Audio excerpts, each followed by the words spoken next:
All right, hello wine drinking people. More of what I've had to drink yesterday, and our friend Gary from Vinifera was in the store, and always happy to see our friends from Vinifera. This guy's one of the best small importers of Italian-only wines, importers and distributors in almost every state that they're in, and like I said, they've got great wines.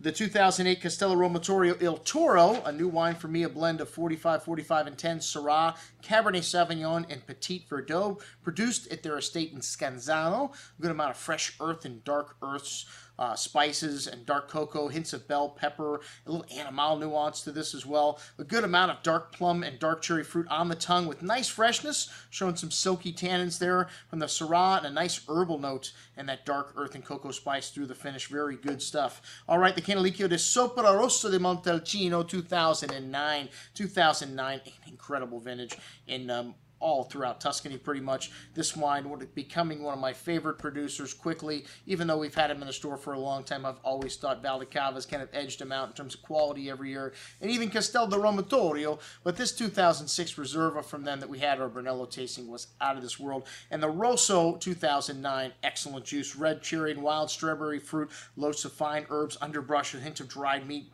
classic black tar notes as well.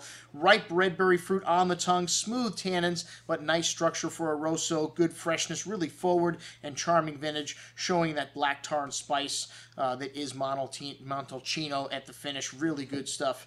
And then the Brunello di Montalcino 2007. This wine, most excellent and, still relatively cheap. We used to sell this around $50 to $60. It's up to $70 a bottle finally. Really pretty nose, classic black tar spice, fresh porcini mushroom, fine herbs, licorice, wild strawberry fruit, complex bouquet of aromas. This 2007 vintage, lovely concentration throughout Tuscany. Again, a great vintage 2007. Chunky, fruity wine on the palate with lots of that spice and nuance, that wild berry fruit, fine tannin showing up on the finish. Lovely earth and minerality to this wine, that licorice spice also hanging in there. Long and layered finish, 50 plus, most excellent juice. And then the Valdicava, which is always the big boy, in terms of the Brunellos in this portfolio. Really lovely nuance, fresh flowers, incense-like spice, a little graphite component, licorice, wild herbs also showing, wild strawberry coulis, big and chewy on the tongue with lots of those tannins